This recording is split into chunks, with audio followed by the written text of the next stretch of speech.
හොඳයි අද වීඩියෝ එක ඉතාලියේ ඉන්න ලංකාවේ ගොඩ දෙනෙක්ට වැදගත් වෙයි කියලා මම හිතනවා. මොකද අද අපි වීඩියෝ එකෙන් කතා කරන්නේ මෙහි ඉතාලියට ලංකාවේ ඉඳලා ඉතාලියට ඇවිල්ලා පොලිටිකල් රිෆියුජි ස්ටේටස් කියන්නේ දේශපාලන සරණාගත අයිතිය ඉල්ලලා ඒ සඳහා පර්මෙස්සෝ ජිසෝජෝර්නෝ ලැබුණ කෙනෙක් කෙටි කාලයක් තුළ කොහොමද ඉතාලි පුරබැසිභාවය ඉල්ලන්නේ කියන එක. ඒ සඳහා මොනවද තියෙන්න ඕනේ? සපුරාලිය යුතු සුදුසුකම්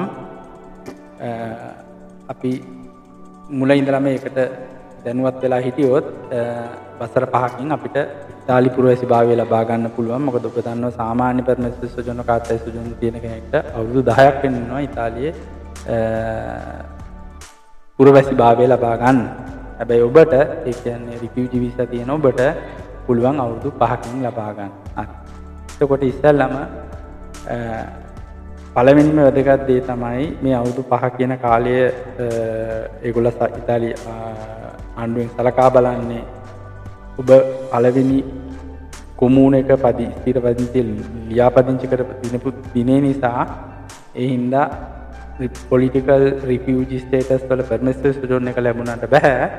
ඔබ අනිවාර්යෙන් යම් නගර සභාවක කොමූනක ඔබගේ පදිංචිය කණ්ඩව පවත්වාගෙන යන්න ඕනේ අවුරුදු 5ක්.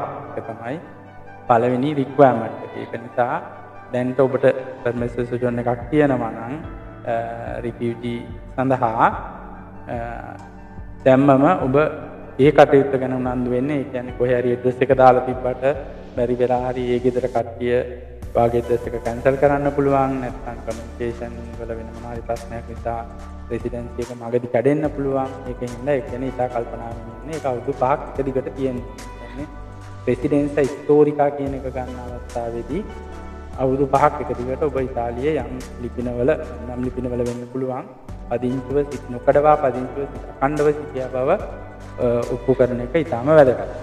ඊට පස්සේ ඔබගේ ආදායම් මට්ටම. ඒ කියන්නේ ඔබට ඉතාලියේ ජීවත් වෙන්න රජය මගින් නිර්දේශ කරලා තියෙනවා නම් යුරෝ 8,300කට වැඩි වාර්ෂික ආදායමක් තියෙන්න ඕනේ කියලා ඔබට පහුගිය වසර 3 ඒ කියන්නේ ඔබ අද ඇප්ලයි කරනවා නම් ඒ සඳහා පසුගිය වසර 3 ආදායම් වාර්තාවල ඊට සමාන හෝ වැඩි ආදායමක් තිබෙන්න ඕනේ.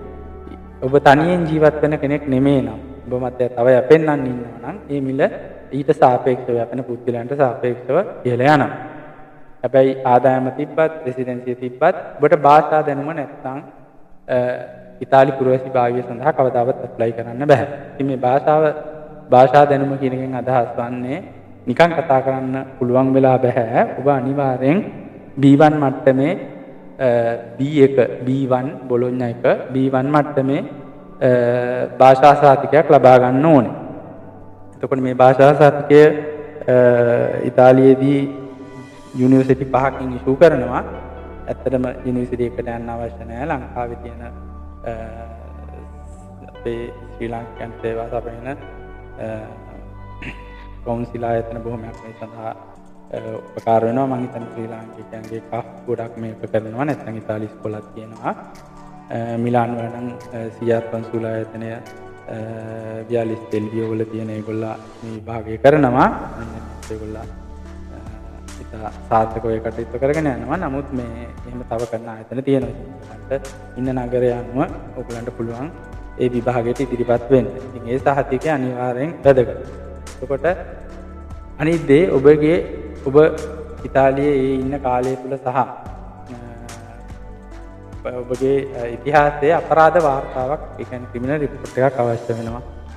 ඒකට ඉතාලියේ හෝ වෙනත් කිසිදු රටක බරපතල චෝදනා තියෙන්න විදියක් නැහැ. එහෙම තිබුණොත් මොකද මෙහි මිනිස්තේරෝ දෙල් ඉන්ටර්නෝ එකෙන් අපි ඒක ඇප්ලයි කරපුවාම ඒගොල්ලෝ හොයනවා විශේෂයෙන් ඉතාලියේ කොහොමද ක්‍රිමිනල් රිපෝට්ස් තිබුණොත් අහුවෙනවා. ඊට අමතරව ඒකට අදාළ තව පොලිස් රිපෝට් අපි අපගේ රටවල් වලින් ගෙනත් දෙන්න වෙනවා. ඊට පස්සේ අපගේ අපිට ඇප්ලයි කරනකොට ඉස්සෙල්ලාම අපේ පර්මිස්සෝ සොජෝර්නෝ එක ඕනේ අසීල පොලිටිකෝ වලට හම්බෙච්ච එක. ඒත් එක්කම අපිට කිව්වා වගේ රෙසිඩෙන්ස් සහතික ටික ඕනේ අවුරුදු 5ක් අපි මෙහි හිටියා කියලා ඔප්පු කරන්නේ. හින්දා රෙසිඩෙන්ස් හිස්ටෝරිකෝ එකක් අඛණ්ඩව අවුරුදු 5 හිටිය බව තහවුරු කරන ඒ වගේම අපේ ෆුඩ් එකෙන් හරි උනිකෝ එකෙන් හරි අපි පෙන්වන්න ඕනේ අපිට පහුගිය වසර 3 තුල මේ ආදායම නොකඩවා තිබුණා කියලා. ඊට අමතරව උපැන්න සහතිකය දැන් අපි සරණාගතයෙක් කිව්වහම එයාට ඒ සමග රටේ මොන හරි ප්‍රශ්නයක් තියෙන ඉඳන් ඉතින් එයාට ගිහිල්ලා ඒක එහෙන් කරගෙන ඉන්න බැරි නම් ඒගොල්ලෝ ඒ සඳහා උන්හර් කියන ආයතනයෙන් ඒ කියන්නේ UNHCR කියන ආයතනයෙන් විකල්ප ලේඛනයක් ඉදිරිපත් කරගන්න පුළුවන්. ඊට අමතරව අපි අර කතා කරපු භාෂාව සම්බන්ධව B1 භාෂා සහතිකය අවශ්‍යයි. හැබැයි හොඳින් මතක තියාගන්න ඕගොල්ලන්ට පොලිටිකල් ඒ කියන්නේ අසීල පොලිටිකෝ එකක් ලැබිලා තිබුණොත් තමයි මේ සඳහා අවුරුදු 5කින් ඇප්ලයි කරන්න පුළුවන්.